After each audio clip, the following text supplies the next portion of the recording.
Movie की शुरुआत एक बुजुर्ग कपल लैरी और जोआन से होती है, जो प्यार भरी नोक झोंक करते हुए अपनी पोती के होने वाले बच्चे की जेंडर रिवील पार्टी में पहुंचते हैं। घर के अंदर जाने से ठीक पहले दोनों एक बड़ा फैसला करते हैं कि आज पार्टी के बाद वे अपने बच्चों को जोआन की टर्मिनल इलनेस के बारे में भी बता देंगे। अंदर पहुंचते ही पूरा परिवार गर्मजोशी से उनका स्वागत करता है। वहीं पार्टी के दौरान परिवार को जोआन की जवानी की कुछ पुरानी तस्वीरें मिलती हैं, जिनमें उसके पहले पति ल्यूक की तस्वीरें भी होती हैं। उनकी पोती जब ल्यूक के बारे में पूछती है तो जोआन बताती है कि ल्यूक की मौत वॉर के दौरान हो गई थी। माहौल थोड़ा भावुक हो ही रहा होता है कि तभी अचानक मूंगफली खाते हुए दम घुटकर गिर पड़ने से जोआन के मौजूदा पति लैरी की भी वहीं मौत हो जाती है।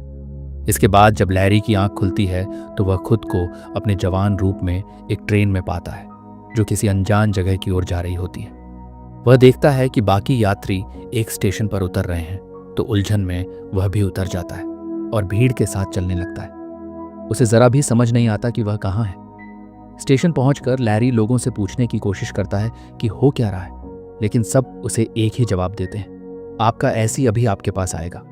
कंफ्यूज होकर जब वह रिसेप्शनिस्ट के पास जाता है तो वह भी बस यही दोहराती है कि आपका एसी आपको सब कुछ समझाएगा। भीड़ के हट जाने के बाद आखिरकार लैरी की एसी यानी उसकी आफ्टर लाइफ कोऑर्डिनेटर एना वहां पहुंचती है।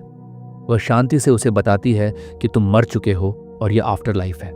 लैरी इस पर यकीन नहीं करता तो एना उसे एक मिरर में उसका जवान चेहरा दिखाकर यकीन दिलाती है और समझाती है कि यहाँ हर इंसान अपने जीवन के सबसे खुशहाल रूप में दिखाई देता है।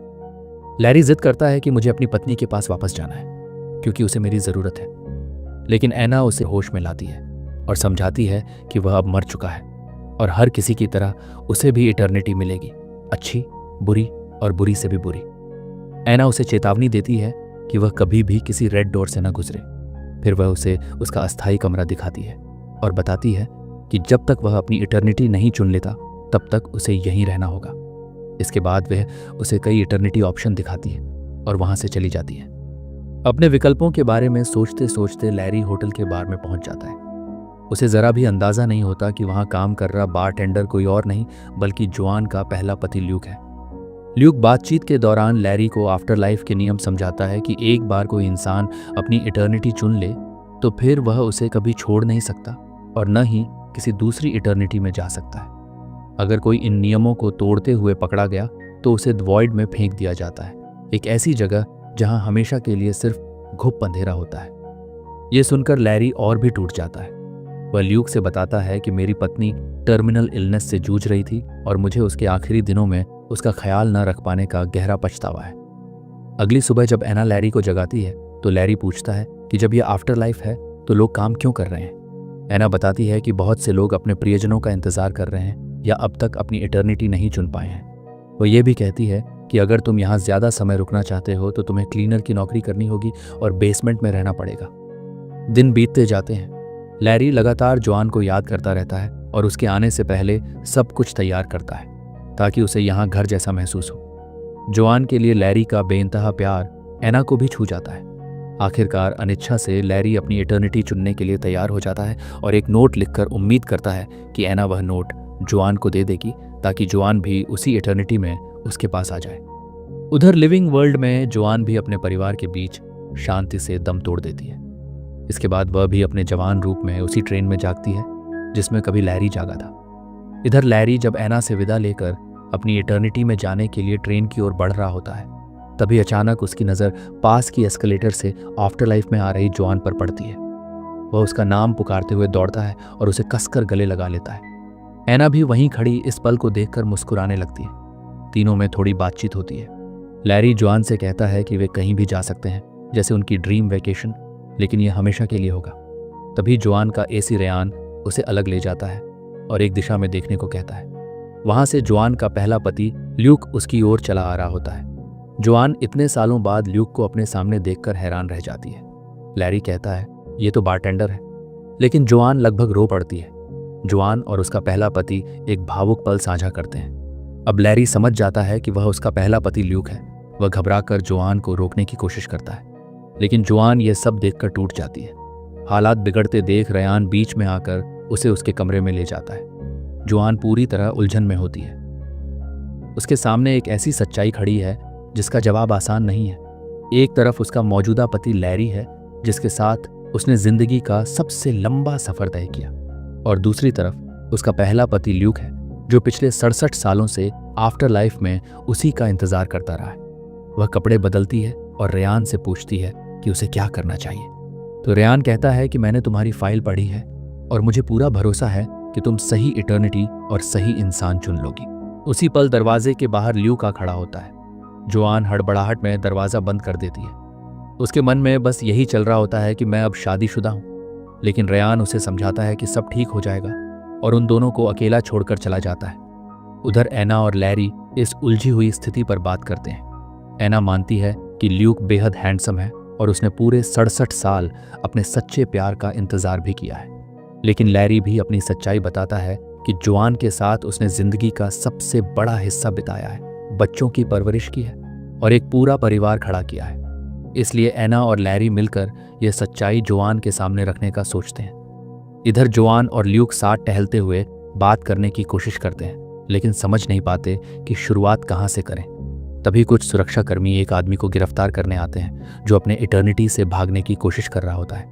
ल्यूक जुआन को आफ्टर लाइफ के नियमों के बारे में समझाता है और आखिरकार उससे अपने दिल की बात कह देता है कि वह आज भी उससे उतना ही प्यार करता है और दशकों से यह कहने का इंतजार कर रहा था। ल्यूक कहता है कि बस एक मौका चाहता था ताकि वे फिर से साथ हो सकें, और जुआन को किस करने की कोशिश करता है, लेकिन जुआन घबराकर उसे रोक देती है और मुझे सोचने के लिए थोड़ा समय चाहिए कहकर वापस अपने कमरे में लौट आती है। थोड़ी देर बाद ल्यूक से अपने बर्ताव को लेकर अपराधबोध महसूस करते हुए वह फिर से ल्यूक का सामना करने के लिए खुद को तैयार करती है, लेकिन जब वह दरवाज़ा खोलती है तो सामने ल्यूक की जगह लैरी खड़ा होता है। लैरी उसे अलग अलग इटर्निटी ऑप्शंस दिखाने लगता है, लेकिन जुआन कहती है कि अब सब कुछ बहुत ज़्यादा उलझ चुका है। माहौल हल्का करने के लिए लैरी उसे स्क्वाट्स करवाने लगता है, जो वे बूढ़े होने की वजह से पहले नहीं कर पाते थे। इस छोटी सी एक्सरसाइज से जुआन को थोड़ा अच्छा महसूस होने लगता है। ये समझते हुए कि उसे समय चाहिए, लैरी कहता है कि वे बाद में बात करेंगे और उसके कमरे में रुकने की कोशिश करता है, लेकिन जुआन उसे बाहर निकाल देती है। बाहर आकर लैरी को पता चलता है कि वह अपने कमरे में भी वापस नहीं जा सकता क्योंकि उसके 7 दिन पूरे हो चुके हैं। एना उसे अपने साथ बेसमेंट में ले जाती है। रास्ते में लैरी को पता चलता है कि जुआन का फेवरेट सिंगर डीन मार्टिन भी यहीं है। वह एना से जिद करता है कि वह जुआन और डीन मार्टिन की मुलाकात करवा दे, तो एना भी वादा करती है कि वह कुछ इंतजाम करेगी और लैरी को उसका बेहद छोटा सा कमरा दिखा देती है। अगली सुबह लैरी जुआन को सरप्राइज देने के लिए उसे उसके फेवरेट सिंगर डीन मार्टिन की एक खास परफॉर्मेंस दिखाने ले जाता है। जुआन उसे देखकर बहुत खुश हो जाती है, लेकिन जल्दी ही पता चलता है कि परफॉर्म करने वाला नकली डीन मार्टिन है, जो नशे में स्टेज से गिर भी पड़ता है। जब लैरी इस नकली सिंगर को लेकर एना से बहस कर रहा होता है तो वह सिंगर जुआन के साथ फ्लर्ट करने लगता है। उसी वक्त ल्यूक वहां पहुंच जाता है और गुस्से में उस सिंगर को मुक्का मार देता है। इसके बाद ल्यूक जुआन को फूल देकर सरप्राइज देने की कोशिश करता है, लेकिन बातों बातों में लैरी और ल्यूक के बीच जोरदार बहस छिड़ जाती है। परेशान होकर जुआन एना और रेयान दोनों को लेकर अपने कमरे में चली जाती है और अंदर दोनों से अकेले में बात करती है, जबकि लैरी और ल्यूक दोनों बाहर इंतजार करते हैं। इसी दौरान रेयान और एना अपने सीनियर्स को भी इस अनोखी स्थिति की जानकारी देते हैं। कुछ देर बाद लैरी और ल्यूक को अंदर बुलाया जाता है। एना बताती है कि चूंकि उनका मामला बिल्कुल अलग और ख़ास है, इसलिए जुआन को यह मौका दिया जाएगा कि वह अपने दोनों पतियों की इटर्निटीज़ में जाकर देख सके और उसके बाद यह तय करे कि वह किसके साथ अपनी इटर्निटी बिताना चाहती है। ये तय करने के लिए सिक्का उछाला जाता है कि पहले कौन जाएगा। ल्यूक जीत जाता है और जुआन को अपनी माउंटेन इटर्निटी में ले जाता है। वहां पहुंचकर ल्यूक उन खूबसूरत पहाड़ों को देखकर मंत्रमुग्ध हो जाता है। जुआन भी उसे प्यार भरी नजरों से देखती रहती है। दोनों पुलों पर चलते हैं, नदियों के किनारे घूमते हैं और उन भावनाओं को दोबारा महसूस करते हैं जो कभी सच में खत्म ही नहीं हुई थी। उधर लैरी इस बात से अंदर ही अंदर टूटने लगता है कि वह जुआन की उन गहरी यादों से कभी मुकाबला नहीं कर पाएगा जो उसके दिल में ल्यूक के लिए बसी हुई है। वह खुद को छोटा महसूस करने लगता है। तब एना उसे समझाती है कि अगर उसे सच में लड़ना है तो तुम्हें यह याद करने की कोशिश करनी चाहिए कि जुआन पहली बार तुमसे प्यार क्यों करने लगी थी। लैरी मायूस होकर कहता है कि मुझे खुद याद नहीं है कि जुआन मुझसे प्यार क्यों करने लगी थी, लेकिन फिर एना से हौसला पाकर वह एक ऐसी इंसान को ढूंढने निकल पड़ता है जो उसकी मदद कर सकती है। इधर जोआन ल्यूक की इटर्निटी में रहते हुए बार बार अपने बच्चों और पोते पोतियों की बातें करती है। उसे इस बात का गहरा अपराध बोध भी सताता है कि ल्यूक ने उसके लिए पूरे 67 साल इंतजार किया, जबकि उसने ल्यूक की मौत के सिर्फ 2 साल बाद ही दोबारा शादी कर ली थी। ल्यूक मानता है कि यह बात उसे दुख देती है, लेकिन इसलिए नहीं कि जोआन ने दोबारा शादी की, बल्कि इसलिए कि वह कभी उस जिंदगी को उसके साथ जी ही नहीं पाया। जोआन उसे बताती है कि वह अक्सर उस डॉक पर जाया करती थी और वहां खड़े होकर सैनिकों को घर लौटते देखती थी, इस उम्मीद में कि कहीं सब गलत साबित हो जाए और तुम जिंदा लौट आओ। इसके बाद ल्यूक जोआन को आर्काइव्स में ले जाता है। वहां दोनों हाथ पकड़कर अपने अतीत की यादों को फिर से जीते हैं। उनकी पहली मुलाकात, साथ किया गया लंच, प्रपोजल, पहला किस, शादी और आखिर में वह दिन जब ल्यूक युद्ध पर जाने के लिए निकला था। भावनाओं से भरकर दोनों वह किस साझा करते हैं जिसका इंतजार उन्होंने दशकों से किया था। लेकिन तभी एक नई याद सामने आती है। ल्यूक हैरान रह जाता है जब वह देखता है कि उसी डॉक पर जहां जोआन ने उसे आखिरी बार अलविदा कहा था, लैरी जोआन को प्रपोज कर रहा है। यह दृश्य ल्यूक के दिल में शक पैदा कर देता है। उसे लगने लगता है कि लैरी ने जोआन को प्रपोज करते समय उसकी मौत से जुड़ी भावनाओं का फायदा उठाया था। इधर एना और लैरी जोआन की हाल ही में मरी दोस्त कैरन से मिलने जाते हैं। लैरी कैरन से पूछता है कि जोआन को उससे प्यार क्यों हुआ था। कैरन कहती है कि वह भी सही वजह नहीं जानती, लेकिन इतना जानती है कि ल्यूक के मरने के बाद लैरी ने ही जोआन को सच्ची खुशी दी थी। लेकिन फिर वहां भी ल्यूक की तारीफें शुरू हो जाती हैं, तो लैरी गुस्से में वहां से निकल जाता है और चुपके से ल्यूक के कमरे में घुसता है ताकि कोई सबूत ढूंढकर साबित कर सके कि ल्यूक बिल्कुल परफेक्ट नहीं है। एना उसे रोकने की कोशिश करती है। कमरे में खोजते हुए लैरी को मेज पर ल्यूक की डायरी मिलती है जो जोआन के स्केच से भरी होती है। लेकिन उनके बाहर निकलते समय ल्यूक वापस कमरे में आ जाता है और लैरी पर आरोप लगाता है कि तुमने मेरी मौत के दुख का फायदा उठाकर जोआन को प्रपोज किया था। दोनों के बीच इस बात पर झगड़ा हो जाता है। धक्का मुक्की में लैरी की जेब से जोआन के लिए लिखा लेटर वहीं गिर जाता है। थोड़ी देर में आखिरकार दोनों थक कर रुक जाते हैं। अगले दिन लैरी जोआन को अपनी बीच इटर्निटी में ले जाता है, लेकिन वहां बहुत भीड़ होती है। वे बैठकर बात करने की कोशिश करते हैं, लेकिन एक बच्चा उन्हें डिस्टर्ब करता है। तब वे एक नाव लेकर शांत जगह में चले जाते हैं और एक दूसरे की मौत के बारे में बात करते हैं। लैरी फिर से अफसोस जताता है कि वह जोआन की मौत के समय उसके साथ नहीं रह सका। हालांकि उसे लगता है कि बच्चे यह जानकर खुश होंगे कि आखिरकार उनके माता पिता फिर से साथ आ गए हैं। लेकिन जोआन दोबारा जताती है कि उसके लिए यह फैसला आसान नहीं है, क्योंकि ल्यूक ने भी उसके लिए 67 साल इंतजार किया है। इस पर लैरी जवाब देता है कि अगर हालात उलटे होते तो वह भी उतने ही साल इंतजार करता। इसी दौरान ल्यूक को वह लेटर मिल जाता है जो लैरी ने जोआन के लिए लिखा था। इधर जोआन लैरी के साथ आर्काइव्स जाना चाहती है, लेकिन लैरी पुरानी यादों के डर के कारण वहां जाने से मना कर देता है। इसलिए दोनों समंदर के किनारे बैठकर अपनी पहली डेट को याद करते हैं। जोआन लैरी को धन्यवाद देती है कि उसने उसे इतनी खूबसूरत जिंदगी दी।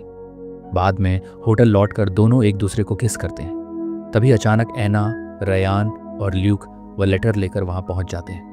जब उस लेटर से यह खुलासा होता है कि लैरी अकेले ही अपनी इटर्निटी में जाने वाला था, तो यह बात जोआन को अंदर तक हिला देती है। जोआन लैरी पर आरोप लगाती है कि तुम इटर्निटी चुनने के फैसले के लिए 1 हफ्ता भी इंतजार नहीं कर पाए। तुम चाहते थे कि मैं तुम्हें ढूंढती हुई आऊं और तुम्हारी ही इटर्निटी में फंस जाऊं। लैरी कहता है कि मैंने ऐसा इसलिए किया क्योंकि मुझे हमेशा लगा कि तुमने मुझे कभी उतनी गहराई से प्यार नहीं किया जितना तुमने ल्यूक से किया था। हर कोई ल्यूक को परफेक्ट कहता रहता है, लेकिन यही बात ल्यूक को अंदर तक तोड़ देती है।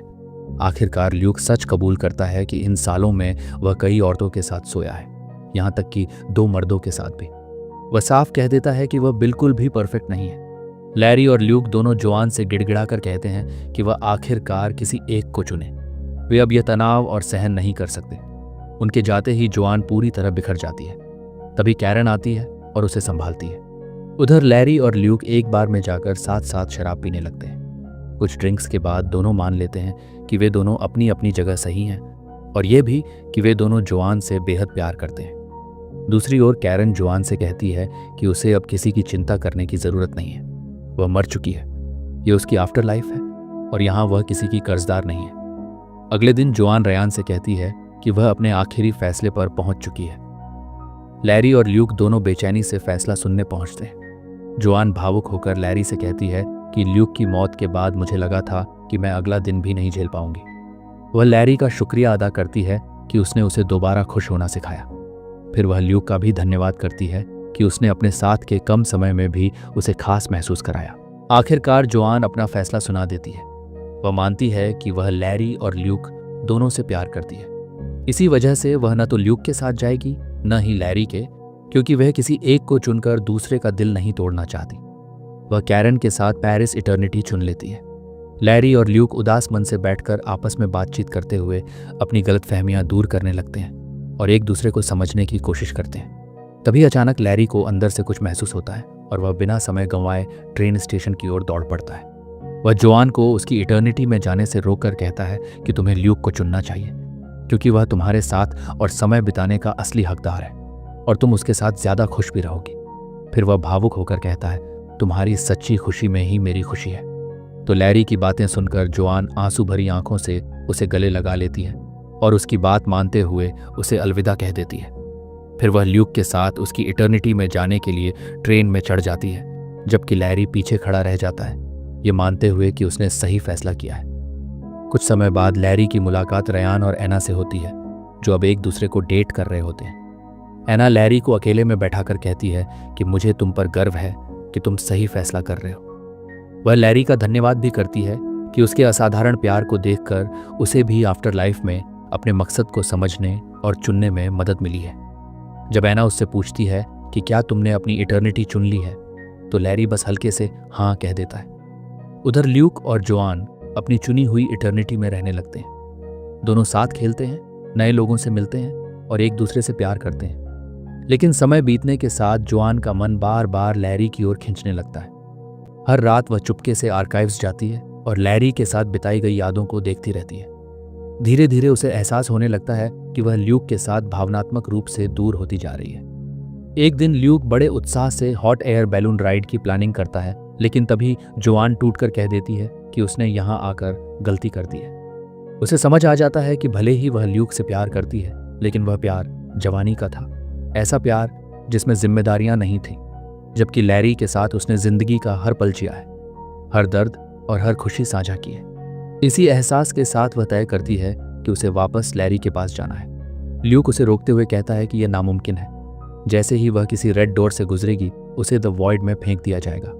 वह उससे रुकने की गुहार लगाता है, लेकिन जोआन कहती है कि मुझे जाना ही होगा। तो टूटे दिल के साथ ल्यूक वहां से चला जाता है। जोआन चाकू की मदद से आर्काइव टनल के कर्मचारी को डराकर चाबियां चुराने का फैसला करती है। तभी ल्यूक वापस लौट आता है और अपने दर्द के बावजूद वह जोआन को लैरी के पास लौटने में मदद करने का मन बना लेता है। फिर वह कर्मचारी के सामने रोने का नाटक करके उसका ध्यान भटकाता है और जोआन चुपके से चाबियां लेकर अंदर घुस जाती है। ल्यूक भी उसके पीछे पीछे आर्काइव्स में चला जाता है। दोनों मिलकर अपनी शादी की मेमोरी देखते हैं। उसके बाद जोआन आखिरी बार ल्यूक को अलविदा कहती है और एक रेड डोर से गुजर जाती है। बैक स्टेज में गार्ड्स उसका पीछा करने लगते हैं। वह अपनी यादों के बीच से भागती हुई अपनी सबसे बुरी याद वाले दरवाजे से निकल जाती है और किसी तरह गार्ड्स से बचते हुए अपनी ही मौत वाली याद के बिस्तर के नीचे से रेंगती हुई प्लेटफॉर्म तक पहुंच जाती है। फिर वह रिसेप्शनिस्ट के पास पहुंचकर पूछती है कि लैरी ने कौन सी इटर्निटी चुनी है, लेकिन तभी जोआन के वांटेड फ्यूजिटिव होने का अलर्ट जारी हो जाता है। तो वह फिर से भाग पड़ती है और सीधे ब्रायन व एना से टकरा जाती है। वे उसे देखकर हैरान रह जाते हैं, लेकिन उसे छिपाकर गार्ड्स से बचा लेते हैं। जोआन उनसे लैरी के बारे में पूछती है और सीधे उसके पास पहुंच जाती है, जो अब एक बार में बारटेंडर के तौर पर काम कर रहा होता है। वहां उसे पता चलता है कि लैरी ने कोई इटर्निटी चुनी ही नहीं है। जोआन उसे बताती है कि वे अब एक वांटेड फ्यूजिटिव है, लेकिन अब वह जानती है कि उसे कहाँ जाना है। तो कुछ पल सोचने के बाद लैरी भी उसके साथ जाने के लिए तैयार हो जाता है। दोनों मुस्कुराते हैं और आखिरकार रयान और एना उन्हें एक डिसकंटिन्यूड इटर्निटी में भेज देते हैं, एक ऐसी छुपी हुई इटर्निटी जहां उन्हें कोई कभी ढूंढ नहीं पाएगा। वहां पहुंचकर जोआन मुस्कुराते हुए कहती है, ये बिल्कुल परफेक्ट है। और इसी के साथ जोआन और लैरी हमेशा के लिए साथ साथ अपनी नई इटर्निटी की ओर बढ़ जाते हैं। इसी के साथ मूवी यही खत्म होती है। उम्मीद है आपको कहानी अच्छी लगी होगी। कहानी अच्छी लगी हो तो चैनल को सब्सक्राइब कीजिए। Thank you.